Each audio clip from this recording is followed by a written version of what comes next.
Hello student, access education classes में आपका स्वागत है। आज हम पढ़ेंगे क्लास 10th सब्जेक्ट मैथ और चैप्टर 2 रियल नंबर। ठीक है, रियल नंबर हमारा जो नया यूनिट है, ठीक है, चैप्टर है। और हमारा फर्स्ट चैप्टर था वैदिक मैथमेटिक्स, जो हमारा कंप्लीट हो चुका था। आज हम पढ़ेंगे रियल नंबर में पहला टॉपिक है इसका यूक्लिड्स डिवीजन लेमा। देखो, यूक्लिड्स एक मैथमेटिशियन था, ग्रीक मैथमेटिशियन, ठीक है। उसका नेम है, उसने कुछ स्टेटमेंट दिए थे, उसके बारे में ठीक है पढ़ेंगे। डिवीजन एंड डिवाइड करने का मेथड ये होगा। और लेमा, लेमा क्या होता है? Proven statement. Proven statement means जो स्टेटमेंट प्रूव है, ठीक है, और इसके द्वारा और अनदर स्टेटमेंट को प्रूव किया जाता है। मींस ये स्टेटमेंट तो प्रूव है, लेकिन इसके द्वारा मतलब इसकी हेल्प से दूसरे स्टेटमेंट को प्रूव करना ही लेमा की डेफिनेशन कहलाती है। जैसे देखो, जैसे मैं कहता हूं कि 8 जो है वो 2 into 4 होता है आपका, ये प्रूव है, ऑलवेज प्रूव है ना, शाश्वत सत्य ये है ना कि 2 into 4 क्या होगा आपका? 8 होगा, ठीक है। जैसे 9 है, इसको आप 3 into 3 लिख सकते हो, है ना, तो ये भी आपका क्या है? प्रूव है, ठीक है। तो ऐसे कैसे ही जो स्टेटमेंट होते हैं उन्हें बोलते हैं लेमा। क्या बोलते हैं उनको? लेमा। और इनका यूज हम कहीं और भी कर सकते हैं, ठीक है। तो इस तरीके से आपका यूक्लिड डिवीजन लेमा की डेफिनेशन मैंने बताई है, ठीक है। देखो, इसका जो डेफिनेशन बनती है वो क्या बनती है इसकी? गिवन टू दो नंबर, गिवन टू कोई भी दो नंबर दिए गए हैं, वो भी कैसे हैं? पॉजिटिव। कैसे नंबर? पॉजिटिव। ये तो या तो ये रियल नंबर होंगे या इंटीजर नंबर्स। दो रियल नंबर या इंटीजर, पॉजिटिव इंटीजर में लेने हैं। लेट दो नंबर कौन कौन से होंगे? A and b. दो नंबर कौन से होंगे? A and B. पॉजिटिव से मतलब ये है, जैसे हमारा नंबर लाइन है, ये 0, ये नेगेटिव साइड होती है, पॉजिटिव साइड होती है। तो यहां से लेके ये वाले नंबर, जितने भी नंबर हमने माने ना, ये ए और बी क्या मान रहे हैं? वो इनमें से मान रहे हैं, ठीक है। ये नंबर नहीं है नेगेटिव वाले, ठीक है। और हो सकता है रियल नंबर कहा है मैंने, लेकिन देखो क्या इसमें रियल, जैसे 1 2 3 ये नंबर इंटीजर से होते हैं ना, वो लेने हैं मैक्स, है ना। जैसे 1/2 वो भी रियल नंबर होता है, लेकिन आपकी इंटीजर है वही हमें लेने हैं। तो मैंने रियल नंबर तो लिखा है, लेकिन एक्चुअल में क्या है? ये इंटीजर है, ठीक है। तो हमें ए एंड बी हमने ले लिया। देयर एग्जिस्ट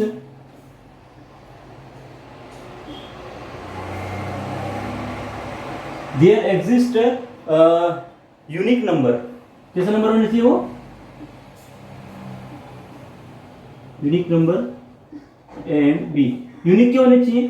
दोनों डिफरेंट, ठीक है ना। एक अगर 4 है तो दूसरा 5 है, एक 10 है दूसरा 20 है, इस तरीके कुछ भी दो नंबर होने चाहिए। सैमसंग नहीं, जैसे 4 नहीं होने चाहिए और क्या 5 नहीं होनी चाहिए। सच दैट, मतलब इस तरह की, ठीक है, सच दैट, ठीक है। ये आपका स्टेटमेंट है, मींस ये हमने गिवन दे रखा है। अब इसके अकॉर्डिंग जो बनता है यूक्लिड्स डिवीजन लेमा की थ्योरम बनती है, तो क्या बनती है? A is equal to B Q plus R. देखो क्या स्टेटमेंट है? A equals to B Q plus R दे रखा है, ठीक है। और जहां पे where A R is greater than equal to 0, sorry 0 is या तो 0 के इक्वल होगा, ठीक है। क्या होगा? 0 से बड़ा या इक्वल या इसके इक्वल एक। इसका मतलब क्या हुआ कि आर की वैल्यू देखो, 0 less than equal r greater than a, means r की वैल्यू या तो 0 हो सकती है या 0 से बड़ी हो सकती है, या जो ए रहेगा उससे छोटी रहेगी। सपोज ए आपका, जैसे देखो यहां पे मैं बता दूं आपको, ये जो फॉर्म बना हुआ है वो कहां से बना है? देखो, हम डिवीजन करते हैं तो देखो ऐसे करते हैं ना कि 5 की टेबल से ये 23 है, ठीक है। 5 की टेबल 23 आता है क्या? नहीं आता, लेकिन 20 आता है। कितना टाइम? 4 कितना गया? 23 माइनस 20 कितना रिमेनिंग बच गया? 3। ये जो है ये आपका कहलाता है डिवीजर। क्या कहलाता है? ये आपका क्या कहलाता है? डिविडेंड। और ये कहलाता है आपका कोशेंट, और ये क्या कहलाता है, रिमाइंडर। ठीक है, ये चीज चार होती है, लेकिन इस फॉर्मूले से क्या लेना देना देखते हैं, इसका और इन दोनों का आपस में रिलेशन क्या है। देखो यहाँ पे जो ए दे रखा है ना, ए वो क्या है आपका, डिविडेंड। क्या है, डिविडेंड, ये है आपका ए। ठीक है, जो बी दे रखा है वो बी क्या है, डिवीजर, और क्यू यानी कोशेंट, और आर यानी रिमाइंडर।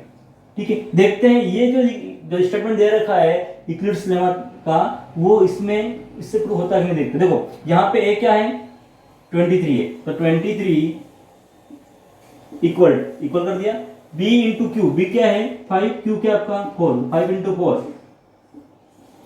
प्लस आर कितना है 3।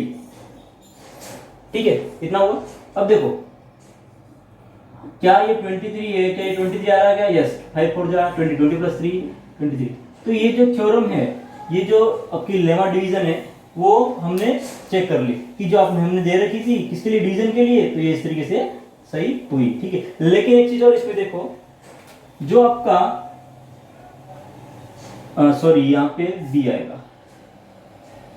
ठीक है ना, क्यों बी आएगा देखते हैं, चलो। जीरो सॉरी आर जो है वो 0 से बड़ा होना चाहिए और बी से छोटा होना चाहिए। यहाँ देखो, यहाँ पे आर की वैल्यू, अगर ये बी कितना है 5 है, अगर बी आपका क्या है 5 है, तो यहाँ पे आर की वैल्यू क्या निकलती, 0 1 2 3 और 4, इतनी ही निकल सकती है, इससे मैक्सिमम नहीं निकल सकती। क्यों, क्योंकि सर जब अगर हम, ये तो कभी हो ही नहीं सकता, क्यों नहीं हो सकता सर, देख लो एक बार, सर 25 है, ठीक है 25 है, 5 की टेबल से 25 कितनी बढ़ जाएगा, 5 बढ़ जाएगा, 25 कितना आया 0 को। ठीक है, अब 24 लेते हैं, सर 24 लिया 5 की टेबल से, 4 टाइम गया 20, रिमाइंडर बचा 4। ठीक है, 24 माइनस 20 कितना हो गया 4। सर 23 ऑलरेडी हमने ले रखा, मीन्स देखो 0 आ रहा है रिमाइंडर, 4 आ रहा है, 3 आ रहा है, और 22 लेते तो 2 आता, 21 लेते तो 1 आता, मतलब 0 1 2 3 4 ही। 5 क्यों नहीं हुआ, क्योंकि 5 में तो पूरा चला जाएगा भाग, जब है ना 5 कभी भी होगा नहीं, मतलब एक लेस देन, जितना भी आपका डिवीजर है, डिवीजर से एक लेस देन ही रिमाइंडर हमेशा होता है, चाहे कितना भी बड़ा नंबर क्यों ना हो। ठीक है, ये कहाँ देखा था हमने पढ़ा था वैदिक मैथमेटिक्स में, डिवाइड में भी, किसमें, ध्वजांग मेथड है ना, और क्या निखिलम मेथड, सूत्र परावर्तन मेथड, उन मेथडों में भी चेक किया था कि वहां पे एक क्वेश्चन था, मैंने मेरे को याद अच्छे से, कि 61 का विनुकुलम क्या था। ठीक है, वहां पे 59 आ रहा था, आंसर कितना आ रहा था 59 आ रहा था, फिर हमने इसका विनुकुलम किया था, और हमने विनुकुलम का डिवीजर विनुकुलम था, मतलब 61 के ऊपर बार विनुकुलम जो था वो डिवीजर था, और हमारा रिमाइंडर आ रहा था 59।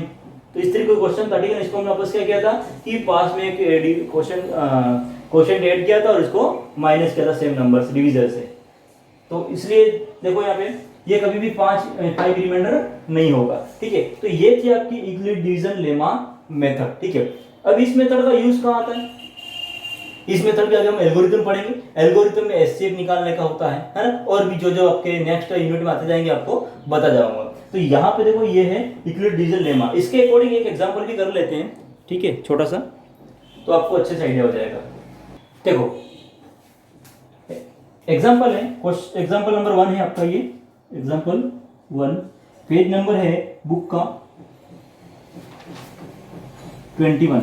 ठीक है, 21 पेज पे है ये, रियल नंबर्स में पहला एग्जांपल जो है, एग्जांपल आपका कि show that any positive integer is of the form of 3q 4 3q 1 और 3q 2। हमें क्या शो करना है, 3q 1 और 3q 2। ठीक है, और कहा गया है where q is some integer, q क्या है यहाँ पे, सम इंटीजर।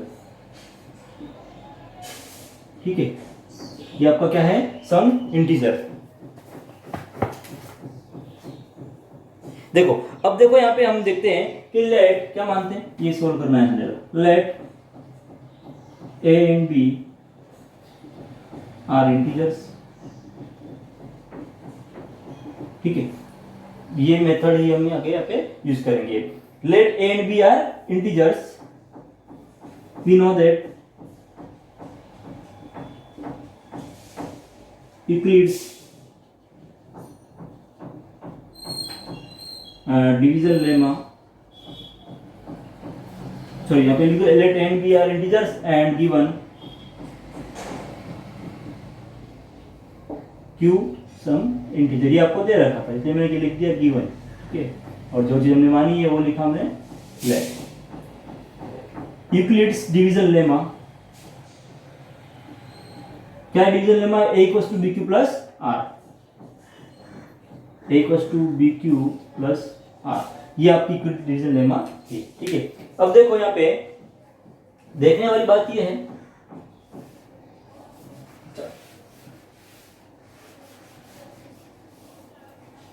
नेक्स्ट यहाँ वाला कहाँ कर रहा हूँ मैं, इस साइड में कर रहा हूँ, यहाँ से यहाँ पे A equals to B Q plus R है, ए इक्वल्स टू क्या दे रखा है?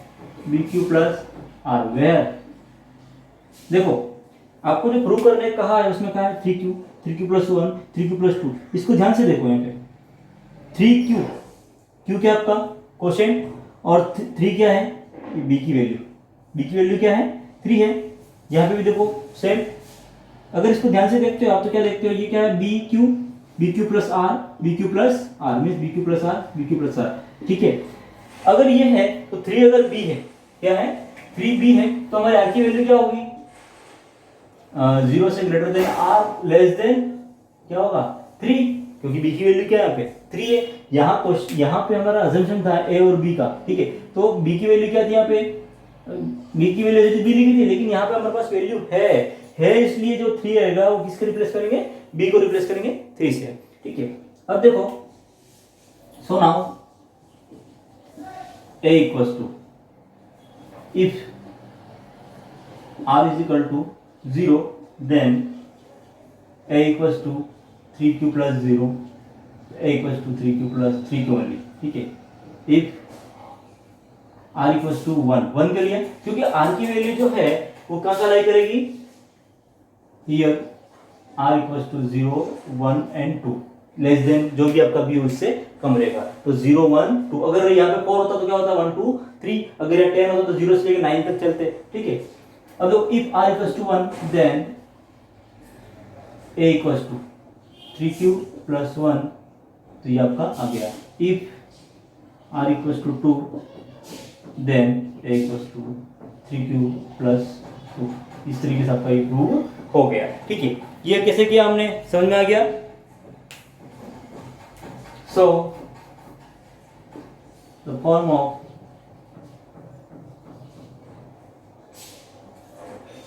द फॉर्म क्या क्या फॉर्म हो गई? 3q प्लस 1 एंड मत लिखो 3q प्लस 2, ये आपका आंसर निकल गया, ठीक है। इसकी जगह पे कुछ भी हो सकता है, ठीक है। अगर आपसे कहा जाता कि आपको ये नंबर दे दिया 3q दे दिया, ठीक है, 3q 4q कुछ भी दे दिया और कहा जाए इवन इंटीजर, क्या इवन इंटीजर, ऑड इंटीजर, तो उसके फिर अलग अलग क्वेश्चन आगे आएंगे, हम उसको देखेंगे कैसे इवन होता है कैसे ऑड होता है, ठीक है। अगर आपसे कहा जाए कि इवन इंटीजर, तो इवन के लिए क्या हो जाएगा? इवन ये भी हो सकता है, डिपेंड करता है किस पे? क्यू पे। वहां पे हमें क्यू की वैल्यू भी पता होनी चाहिए, ठीक। क्यों? क्योंकि क्यू की वैल्यू अगर 0 हुई, ठीक है, तो 3 प्लस 1 4 हो गया तो इवन हो गया। अगर 1 हुई तो 3 प्लस 1 तब भी कितना हो गया? इवन हो गया। अगर 2 हुई 3 to 6 प्लस 1 7 ऑड हो गया। इस तरीके से चलता है, ठीक है। तो ये आपका यूक्लिड्स डिवीजन लेमा हमने अच्छे से पढ़ लिया, ठीक है। क्यों? क्योंकि ये हमारा आगे बहुत ही यूज आएगा और इसके बाद हम पढ़ेंगे यूक्लिड्स डिवीजन एल्गोरिथम, ठीक है। तो आज के लिए इतना ही। और आपको क्या करना है, जितने भी एग्जांपल है इसके, जितने भी एग्जांपल 2 भी शायद है, एग्जांपल नंबर 2, एग्जांपल नंबर 3 दोनों करने हैं आपको, ठीक है। कुछ चेंजेस नहीं है। देखो 2 के लिए बता दूं मैं आपको, 2 में है show that every positive even integer. अच्छा, इसमें इवन इंटीजर बोला गया, ठीक है। देखो यहाँ पे हमें क्या करना है, आर की वैल्यू तो निकालनी है। आर की वैल्यू 2q प्लस 1 दे रखा है, 2q दे रखा है, आर की वैल्यू क्या होगी? 0 और 1 होगी, ठीक है। अगर 0 होती है, आर की वैल्यू 0 तो 2q प्लस 0। देखो किसी भी नंबर से अगर 2 का मल्टीप्लाई किया जाता है, 2 का मल्टीप्लाई किसी भी नंबर से किया, चाहे 1 से करो, 2 से करो, 3 से करो, 4 से करो, 5 से करो, 2 1 जा 2 इंटीजर इवन नंबर ही आता है, 2 2 जा 4 इवन नंबर, 2 3 जा 6 इवन नंबर, 2 4 जा 8 इवन नंबर, 2 5 जा क्या होगा बोलो? 10, ये सारे क्या आएंगे इवन नंबर। लेकिन अगर इसमें आपने 1 जोड़ा तो ये हो गया आपका ऑड, इसमें 1 जोड़ा ये हो गया ऐड, तो अब कितना जोड़ना है, या तो 0 जोड़ो या फिर 2 जोड़ो तो इवन नंबर होगा। तो इसमें देखो क्या करना है, क्वेश्चन में आपको r की वैल्यू दे रखी है 0 और 1 हो जाएगी, ठीक है। 2q प्लस 2q में अगर 0 जोड़ते हो तो क्या होता है आपका इवन नंबर, और 2q प्लस 1 करते हो तो ऑड नंबर। हमें पूछा क्या इसने, show that every positive even integer is the form of 2q and that every positive odd integer is the form of 2q plus 1 where q is the any integer. देखो यहाँ पे दो ही form बनेंगे, क्यों, क्योंकि b की value 2 ही है, 2 है तो एक तो बनेगी 2q प्लस 0, 2q प्लस 1, दो ही बनेगी, एक इवन का 2q और ऑड का 2q प्लस 1। तो इस तरीके से आपका हो जाएगा, ठीक है, बहुत इजी है। थर्ड क्वेश्चन है, use equivalent division lemma to show that the square of any positive integers 3m plus 1, 3m और 3m प्लस 1। तो भाई यहाँ पे हमें क्या करना है, सभी इसमें तो 3m दे रखा ना, ये वाला क्वेश्चन है, ये वाला, इसमें सिर्फ p क्या आ गया, m आ गया। m आने के बाद क्या हुआ है, यहाँ पे उसने कहा ना स्क्वायर करना है, स्क्वायर करना है यानी यहाँ पे स्क्वायर कर देना है, इस पूरे में स्क्वायर, इस पूरे में स्क्वायर, इस पूरे में स्क्वायर, ऐसे, ठीक है ना। इसने कहा है ना कि any positive integer is the either of the form 3m square में, तो देखो a इक्वल्स टू 3q हो गया, फिर एक तो हो गया a equals to 3q means 3m, फिर a equals to 3m plus 1, फिर a equals to 3m plus 2, इसका भी स्क्वायर, इसका भी स्क्वायर और इसका भी स्क्वायर। आगे सोल्व इसको करना है। सोल्व कैसे करोगे, ये तो इजी रहेगा, 3 स्क्वायर हो जाएगा तो 9 हो गया, q तो 9q स्क्वायर इसका हो गया, इसका a प्लस b का होल स्क्वायर रहेगा, a square is equal to a plus b का होल स्क्वायर, ये a प्लस b का whole square. a plus b का होल स्क्वायर क्या होता है, मैंने आपको पढ़ाया था, ठीक है, नहीं पढ़ाया तो आपने 9th क्लास में पढ़ा है, ठीक है ना। तो a प्लस b का होल स्क्वायर मैं लिख लेता हूँ, चलो, a प्लस b का होल स्क्वायर होता है आपका a square plus b square plus 2ab, ठीक है क्लास। तो आपको ये एग्जांपल भी करने हैं। नेक्स्ट लेक्चर में हम क्या पढ़ेंगे, एल्गोरिथम पढ़ेंगे इसकी, ठीक है। तो आज के लिए इतना ही, थैंक यू क्लास।